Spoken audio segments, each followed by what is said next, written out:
మన సుఖానికి, సంతోషానికి, దుఃఖాలకు అన్నిటికీ కూడా మనసే కారణం. మన భావాలకి అన్నిటికీ బంధాల నుండి విడిపడాలన్నా, పెట్టుకోవాలన్నా బంధాలు అన్నిటికీ మనసే కారణం. విముక్తికి మనం వదిలించుకోవాలనుకున్న మనకి ఒక్కొక్కసారి ఇష్టం లేక వదిలించుకోవాలన్నా విముక్తికి కూడా మనసే కారణం. గొప్ప కార్యాలు సాధించాలన్నా, విజయాలు సాధించాలన్నా మనసే కారణం. ఆఖరికి ఏ పని చేయాలన్నా మనసే కారణం.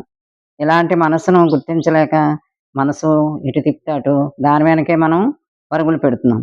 మనసు ఏది కోరితే అది దానికి నిలవదింక. మనం దాన్ని సాధించేదాకా మనమే నిలవం. మనసు అలా తిప్పేస్తదనమాట. మనం ఏం చేయాలి ఇప్పుడు ఈ శిక్షణ లేకుండా పరుగులు పెడుతున్నాం కదా! మనసు వెళ్ళిన చోటుకంతా పరుగులు పెడుతున్నాం. అలా ఎళ్ళకుండా ఉండాలంటే మనం గుర్తించాలి ముందు. మనసు మనసు చెప్పింది వినకుండా మనసు చెప్పినట్టు వినకుండా మనసుని మీద ఆధిపత్యం మనం సాధించాలన్న విషయం తెలుసుకోవాలి. ఇంకా చెప్పాలంటే మనం ఏం చేస్తాం మనసే నేనన్నట్టుగా భావించుకుంటాం.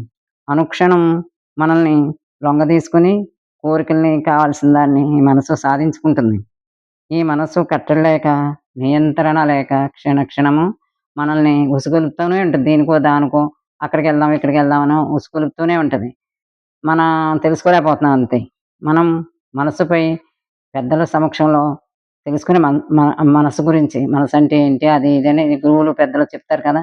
అక్కడ తెలుసుకొని దాన్ని ఈ దాని అటు ఇటు పోనీయక ఏం చేయాలి? ఎలా కట్టడి కట్టాలి? అని దాన్ని తెలుసుకోవాలి. పెద్దల దగ్గర తెలుసుకొని కనిపెట్టుకొని కూర్చున్నాం. ఒకవేళ మనం తెలుసుకున్నాం అనుకోండి దాన్నే కనిపెట్టమని చెప్తారాళ్ళు మనసుని. అలా కనిపెట్టి కూర్చున్నా కూడా ఏం చేస్తది? క్షణంలో మాయ చేసేస్తది. అయ్యో! మనసెళ్ళిపోయిందా అని కూడా మనం కనిపెట్టలేమనమాట.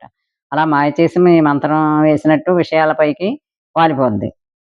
తర్వాత గుర్రం లాంటి మనసుని రౌతులాగా నడపాలి మనం. అది పరిగెట్టేత్తది గుర్రమే ఇంకా. మనం ఏం చేయాలి? దాన్ని కూర్చొని పగ్గాలు పట్టుకొని రౌతు ఎలా నడిపిస్తాడో అలా మనం మనసు పైన పగ్గాలు పట్టుకోవాలి. నియంత్రించాలి.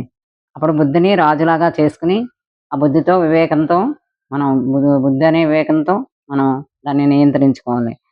సాధన వల్ల ఏది అసాధ్యం గాదు. ఇది సాధ్యమే. మనం దీన్ని ఇలాగా సాధించొచ్చు. ఓ చోట చక్కగా కూర్చొని, నేత్రాలు మూసుకొని, అంతర్నేత్రంతో లోపల చూడటానికి ప్రయత్నించాలి. బాహ్య నేత్రాలు మూసుకొని లోపల చూసామనుకోండి, ఈ మనసేంటి ఎటు తిప్పుతుందో ఏదో ఒక సినిమాలాగా మనం ఈ మనసుని గమనించొచ్చు. స్కాన్ చేయొచ్చనమాట.